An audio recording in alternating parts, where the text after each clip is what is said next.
Bismillahirrahmanirrahim.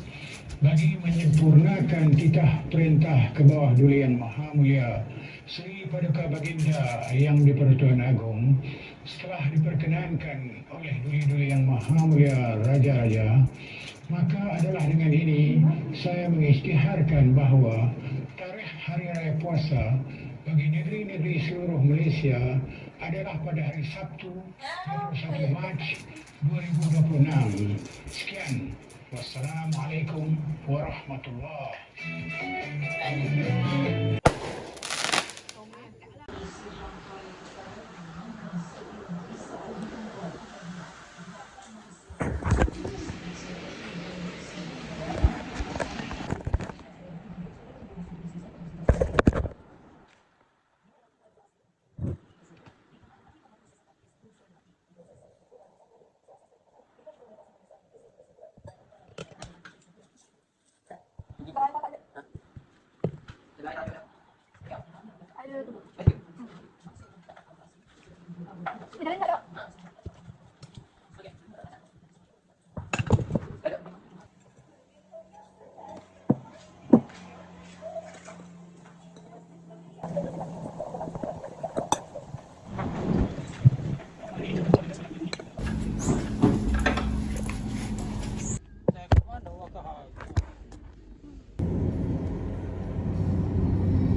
Ambil dah lah kamera tu tak.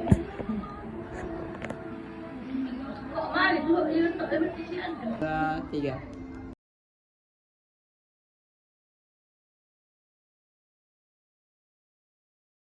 Tunjuk beg kakak. Beg kakak. Syomennya.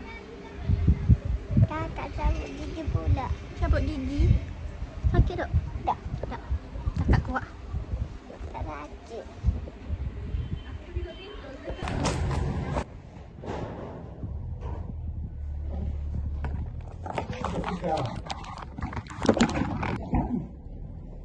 Kisah yang pun.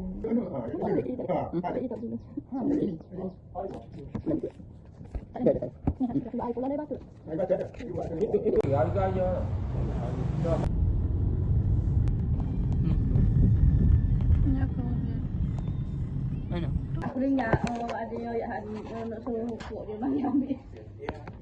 Dia ewo. Kalau tak tegur dia memang tak dia kesok moga beli. Tak ambil kau beli kau ni. Comel. Comel. Tengok kat rumah memang apa dia comel.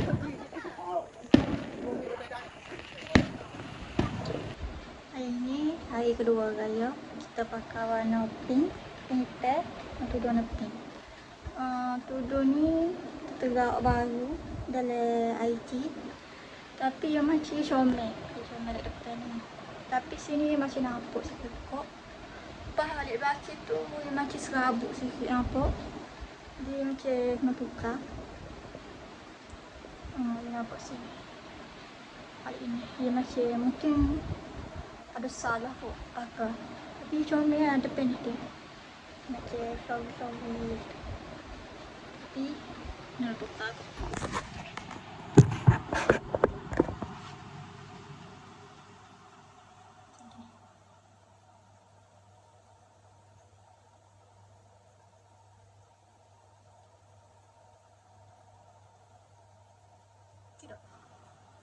Tapi dia macam nampak sini. Kalau macam tarik lagi sikit, tapi kalau kita tepi macam kecap. Jadi kena say goodbye to kena tukar awak lain. Tada! Kita tukar buat biasa. Buat color bakar. Tukar color. Selamat Hari Raya.